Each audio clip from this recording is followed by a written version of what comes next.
Alors, donc, dans cette séance sera dédiée à la partie expression de l'information génétique.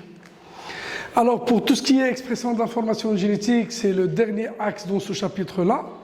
On va commencer d'abord par définir un certain nombre de notions indispensables pour comprendre la suite.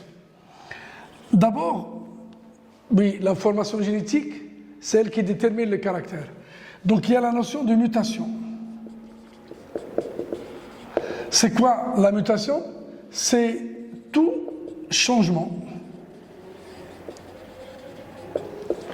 ou modification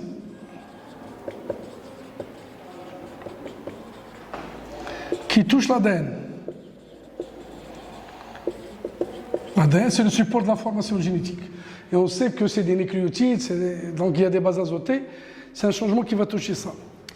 La mutation présente un certain nombre de caractéristiques. D'abord, c'est spontané, aléatoire. La mutation est aléatoire, imprévisible.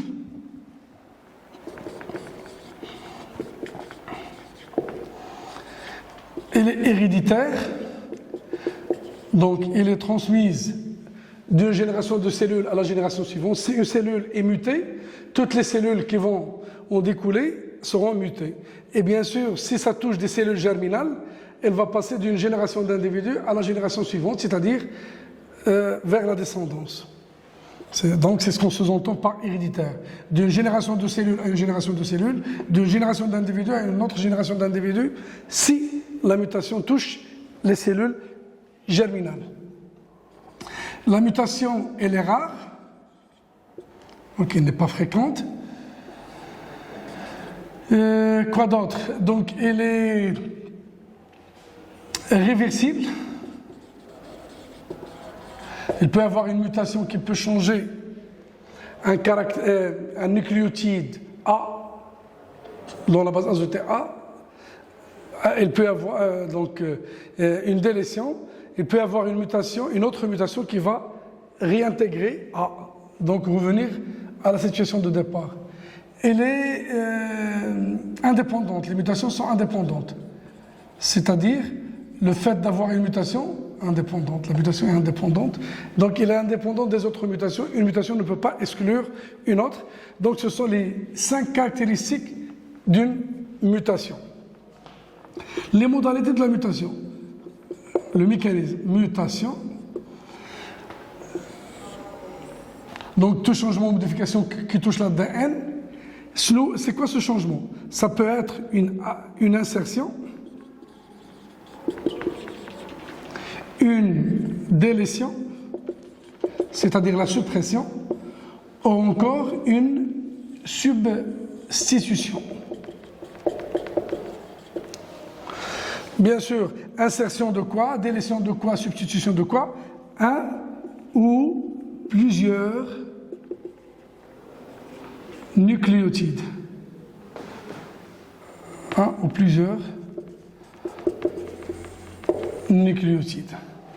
Donc ça peut être l'insertion d'un ou plusieurs nucléotides, la délétion d'un ou plusieurs nucléotides, la substitution d'un ou plusieurs nucléotides. Et vous savez que l'ADN, c'est une succession de nucléotides. Très bien. Alors là, c'est le concept de mutation qu'on va essayer de donner l'essentiel. C'est un changement, une modification qui touche l'ADN. Les caractéristiques, elles sont là. Les modalités de la mutation, elles sont à ce niveau. Et bien sûr, là, on parle des mutations ponctuelles. Il y a d'autres mutations qui sont chromosomiques. Mutations ponctuelles. Ça touche un ou plusieurs nucléotides. Mutation chromosomique, comme son nom l'indique, donc ça va toucher le nombre ou la forme des chromosomes. On peut trouver un chromosome de plus, un chromosome de moins, un bras de chromosome qui manque, un bras surnuméraire. Donc là, c'est des mutations chromosomiques. Alors, la notion de mutation, donc je vous rappelle quand même ce que vous avez vu dans le cours. On peut avoir une bactérie sensible à un antibiotique strep S qui devient, suite à une mutation, résistante à ce même antibiotique. Donc c'est un changement au niveau du caractère. Donc une mutation au niveau de l'ADN a changé le caractère au niveau de la bactérie. La partie qui gouverne le caractère, ça s'appelle quoi? C'est le gène. Donc, la mutation nous permet de définir c'est quoi un gène. Un gène, c'est un segment d'ADN, c'est un fragment d'ADN, c'est un segment d'ADN qui gouverne un caractère. C'est un fragment d'ADN qui gouverne un caractère. Il y a aussi la notion d'allèle. C'est l'une des versions possibles d'un gène. C'est ça l'allèle. Par exemple, le comportement de la bactérie E. coli vis-à-vis d'un antibiotique. Ça peut être une sensibilité comme ça peut être une résistance. L'allèle qui est dans la sensibilité, donc c'est l'allèle sauvage original. La résistance, c'est l'allèle qui s'est développé suite à la mutation. Donc c'est un autre allèle. C'est-à-dire un gène, il possède au moins deux allèles. Une version, parce que c'est la forme que peut prendre un gène. C'est ça l'allèle. Et donc, au moins, un gène, il possède au moins deux allèles. Il y a aussi la notion de caractère. Caractère, c'est toute propriété quantitative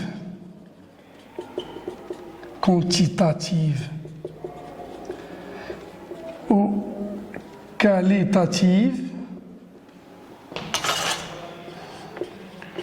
que peut prendre un caractère. Non, qui distingue un individu des autres. Toute propriété quantitative ou qualitative qui distingue un individu des autres individus. Par exemple, le caractère taille, donc une taille, une grande taille, une petite taille, longue, courte, la couleur, le groupe sanguin, tout ça c'est des caractères. Un groupe sanguin, c'est une propriété qualitative qui distingue un individu. Quelles sont les formes que peut prendre ce caractère? A, AB, O, B, tout ça c'est des phénotypes. Donc le phénotype, c'est la forme que peut prendre un caractère. Le phénotype, l'allèle, c'est la forme que peut prendre le gène. Et le phénotype, c'est la forme que peut prendre le caractère. Donc là, ce sont des notions indispensables pour comprendre l'expression de l'information génétique, c'est-à-dire le passage depuis l'information qui est l'ADN jusqu'au caractère. Alors, dans la deuxième partie, on va mettre en évidence un certain nombre de relations entre ces éléments qu'on vient de définir. Relation protéine-gène et relation caractère-protéine.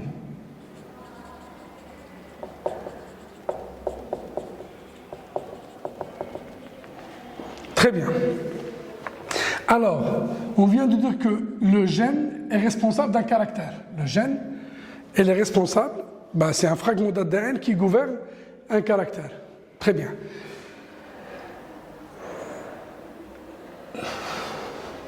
Caractère.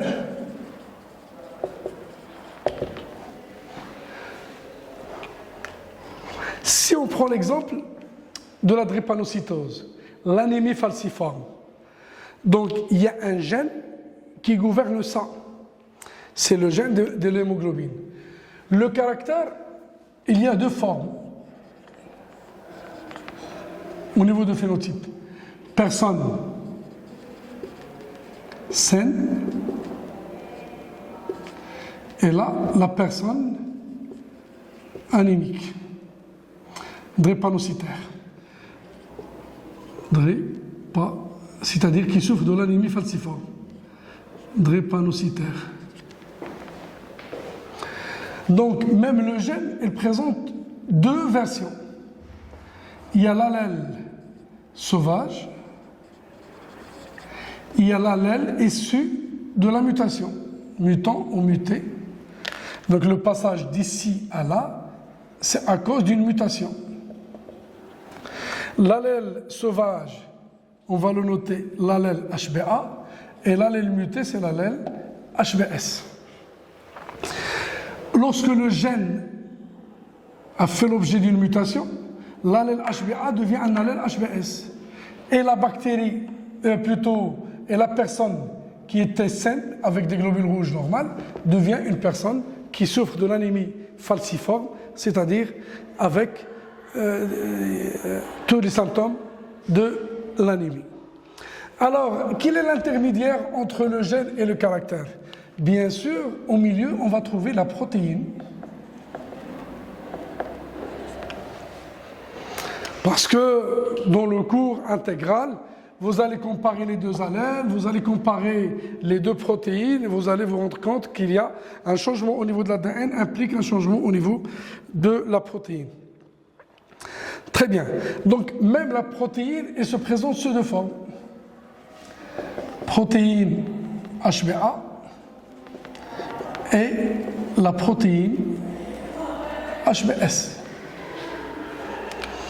Ah, donc, le gène, il gouverne un caractère, mais pas directement, c'est via une protéine. Donc, le gène détermine une protéine et la protéine détermine le caractère. Donc, ce sont les relations. On a aligné les deux relations.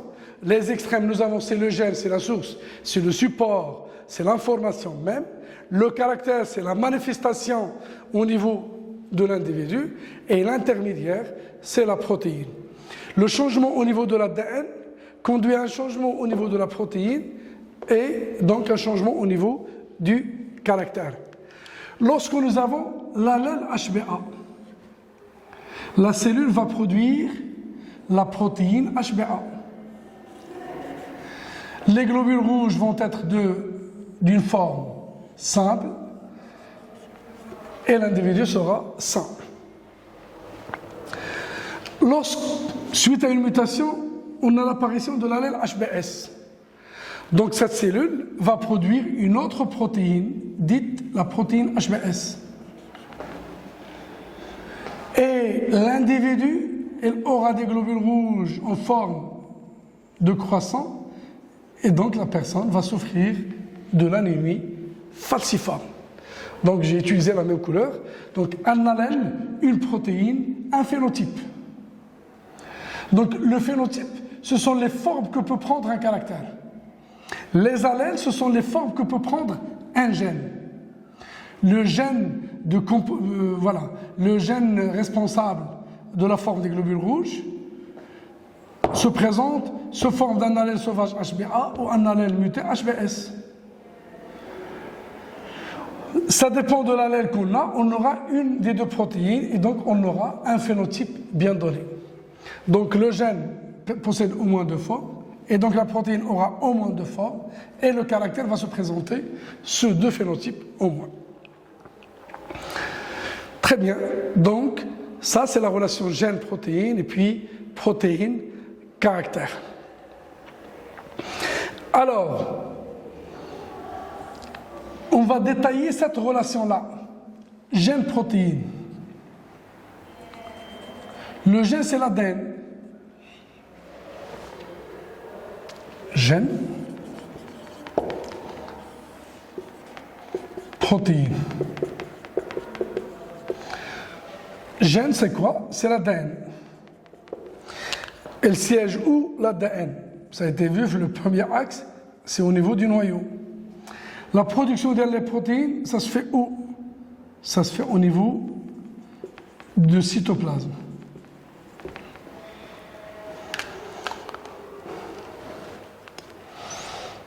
C'est quoi la protéine? C'est une séquence des acides aminés. C'est une séquence d'acides aminés. Un changement au niveau de l'ADN conduit à un changement au niveau de la protéine. L'allèle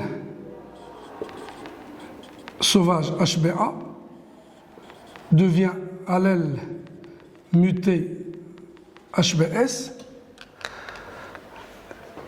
c'est une mutation de substitution qui a fait ça. Substitution de T par A. En position 17. Au niveau de la protéine, l'acide aminé numéro 6, le glutamate, devient valine. Donc une substitution de la base azotée T par A au niveau de l'ADN a conduit à un changement au niveau de la protéine, exactement au niveau de l'acide aminé numéro 6, au lieu de glutamate, on a valine. Donc c'est la preuve qu'il y a une relation entre le gène et la protéine. Très bien. Pour pouvoir partir depuis le gène jusqu'à la protéine, donc on va faire appel à deux étapes parce que l'ADN il est dans le noyau, il ne peut pas quitter le noyau, c'est l'information génétique que la cellule doit garder continuellement. Donc le passage ça se fait en deux étapes, la transcription plus la traduction.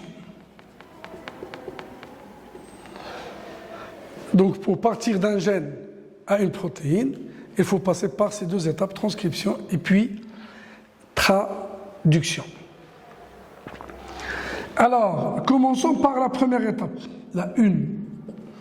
La traduction, c'est la 2. La transcription. C'est quoi la transcription? C'est l'ADN, elle va être transcrite pour donner 3 types d'ARN. L'ARN messager, l'ARN de transfert et l'ARN ribosomal. Très bien. La transcription se fait au niveau du noyau. Dans le noyau, transcription dans le noyau, grâce à l'enzyme ARN polymérase. Grâce à l'enzyme ARN polymérase qui fonctionne dans le sens 5', 3'. Quel que soit le type d'ARN, il est toujours monocaténaire, c'est-à-dire un seul brin. L'ARN, elle est toujours monocaténaire, c'est-à-dire un seul brin. Chacun des 3 types d'ARN a un rôle à jouer pour assurer la traduction, c'est-à-dire la production de la protéine. Donc la première étape qui est la transcription consiste à quoi faire? À produire l'ARN à partir de l'ADN. Qui fait ça? L'enzyme qui s'appelle l'ARN polymérase qui fonctionne dans le sens 5', 3'. On aboutit à la formation de 3 types d'ARN qui fonctionnent tous ensemble pour donner une protéine. Donc on va effacer ça pour voir la suite.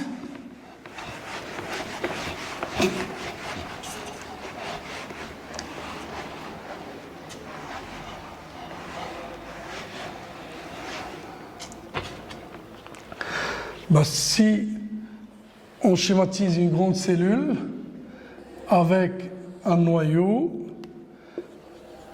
l'ADN elle est là, donc il y aura l'étape de transcription, on aura comme produit l'ARN,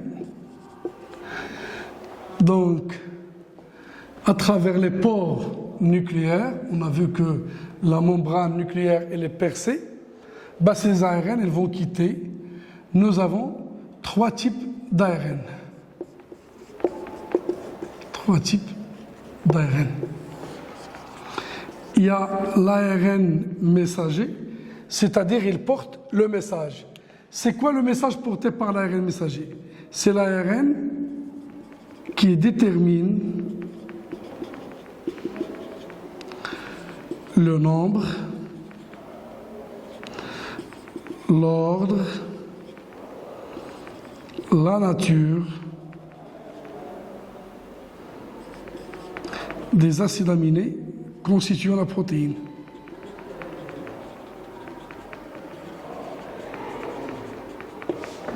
Constituant la protéine. Ça, c'est l'ARN messager. On a besoin du nombre, l'ordre de ces acides aminés, et puis, quels sont ces acides aminés, donc la nature des acides aminés. On a aussi l'ARN T. Comme son nom l'indique, c'est un ARN dédié au transfert des acides aminés. Il y a le messager qui ramène la recette, les ingrédients, l'ordre, la nature et tout.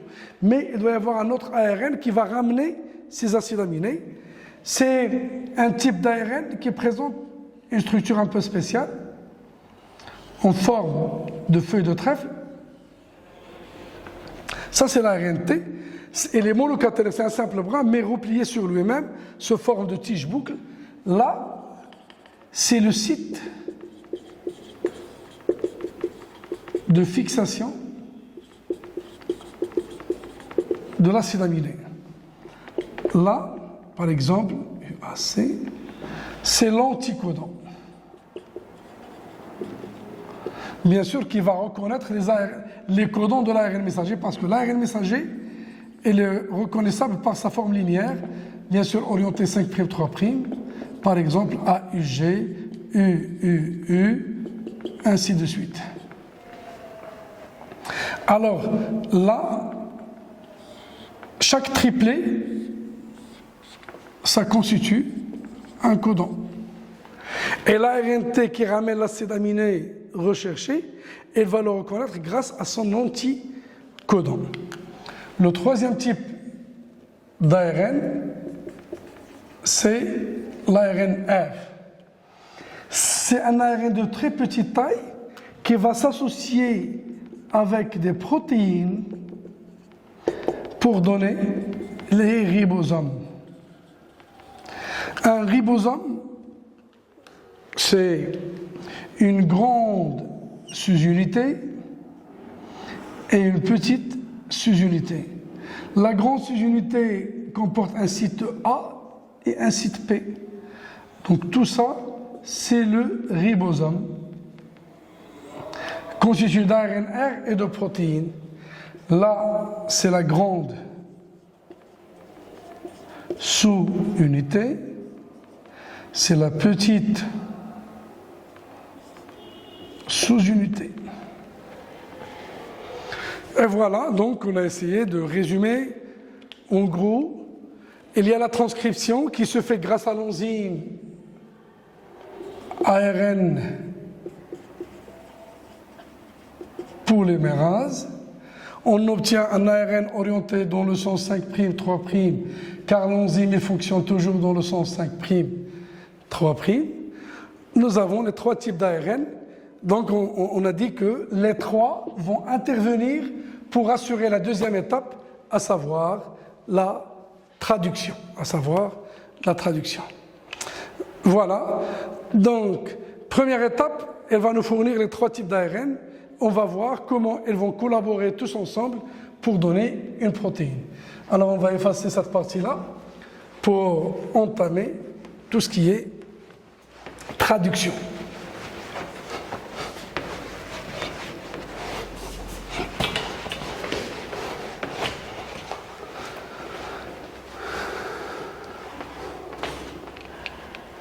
Voilà. Donc là, c'était la première étape de l'expression, c'est-à-dire le résumé de la transcription. Ce n'est pas un cours intégral, je le rappelle, c'est un résumé, c'est un rafraîchissement de mémoire, c'est une mise au point de ce qu'on peut avoir.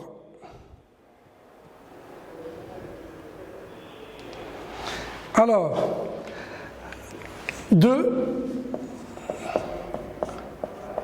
la traduction, ça se passe au niveau d'IA, le cytoplasme.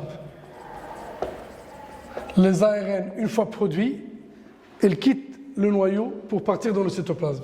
Bien sûr, la transcription, c'est au sein du noyau, c'est pourquoi j'ai fait le dessin ici. La traduction, ça va se passer au niveau du noyau. Donc, la traduction, c'est aussi 3 étapes. Il y a une étape d'initiation, une étape d'élongation et enfin la terminaison.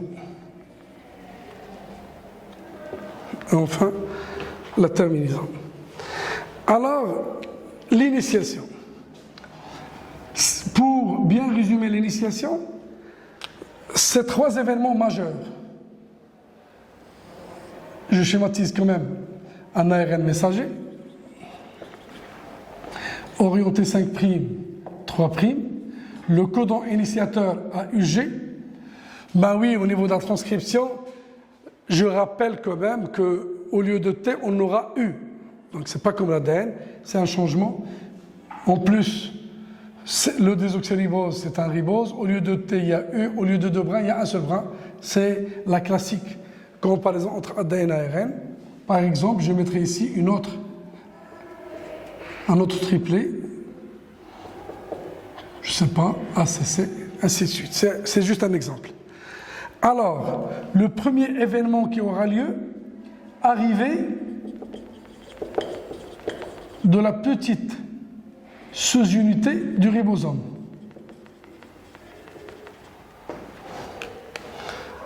La voilà. Donc c'est elle qui reconnaît le site d'initiation.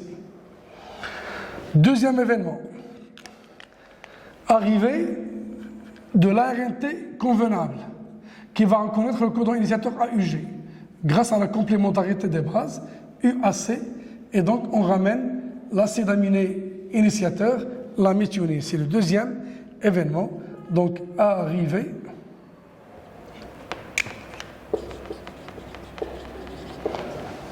du ARNT1 porteur de MET, l'acide aminé méthionine. Troisième événement et dernier événement pour l'initiation, c'est l'arrivée de la grande sous-unité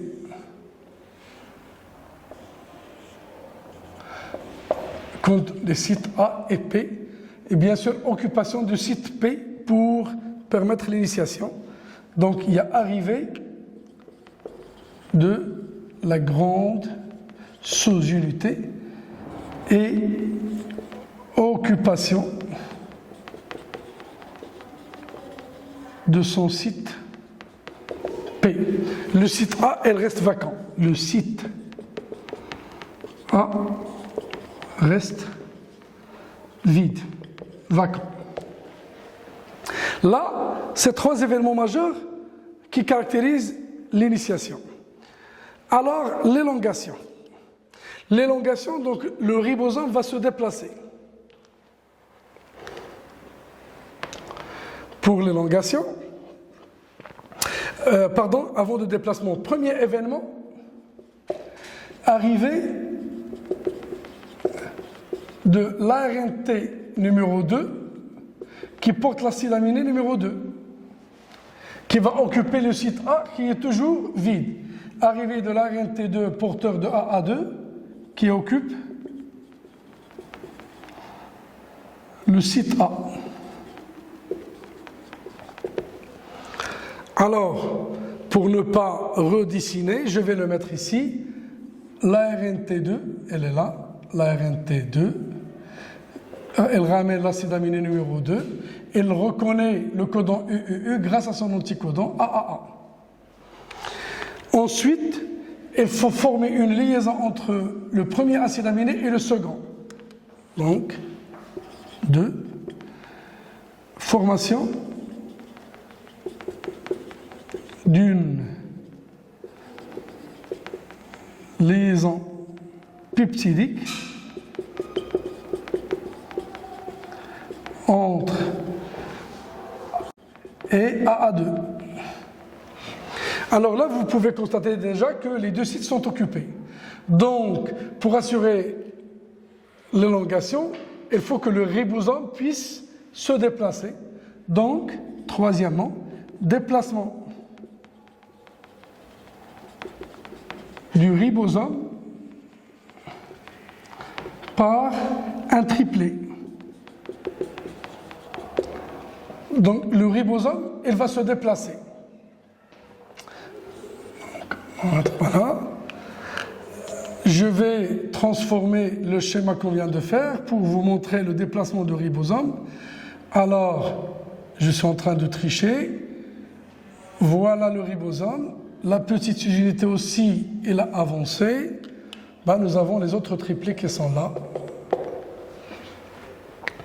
Alors, la liaison avec le premier ARNT, l'ARNT1, elle est cassée. Donc celui-là, il va partir. L'ARNT2, elle porte les deux acides aminés. Le site A, il devient à nouveau vacant et le site P, il occupe les deux acides aminés. Déplacement du ribosome par un triplet. Le site A devient vacant, vide. Le site P héberge les deux acides aminés liés à l'ARNT2 qui vient d'arriver. Alors, quatrième événement, donc c'est l'arrivée d'un autre ARNT, c'est-à-dire l'ARNT3. L'ARNT, là on est en train d'expliquer l'élongation. L'ARNT3 qui ramène bien sûr l'acide aminé 3. ACC-CUG-G. La complémentarité codon-anticodon. Ben, on va rebolote. C'est la même chose qui va se répéter. Établissement d'une liaison hydrogène, cassure de la liaison avec l'ARNT2. Et donc, on va recommencer à nouveau. Déplacement du ribosome. Donc là, je mettrai un quatrième événement. Arrivée de l'ARNT3 porteur de AA3 et les mêmes rebolotent. Donc les mêmes événements vont se rebolotent. Les mêmes événements vont se répéter, donc formation de la liaison, l'ARNT2 il va partir, l'ARNT3 il va occuper le site P, le site A devient vacant, ainsi de suite. Donc c'est la répétition des 4 étapes qui vont se répéter à chaque fois. Reste la terminaison, il n'y a pas grand chose. En arrivant à UAA ou UAG ou UGA, appelés des codons stop, il y a arrêt de la synthèse. La terminaison, donc, c'est l'arrivée du site A de ribosome sur un des codons non-sens, appelé stop, puisque ça marque l'arrêt de la synthèse de la protéine. Voilà, ce sont les 3 étapes de la traduction qui vont finir par donner la protéine. Et bien sûr, il y a amputation de la méthionine en position 1 en guise de maturation de la protéine pour qu'il puisse exercer sa fonction, c'est-à-dire donner le caractère. Voilà, donc j'ai essayé de résumer en gros ce qu'il faut avoir en tête avec un peu plus de détails dans toutes ces parties de traduction parce que ça fait l'objet d'un certain nombre d'exercices dans les examens. Merci pour votre attention.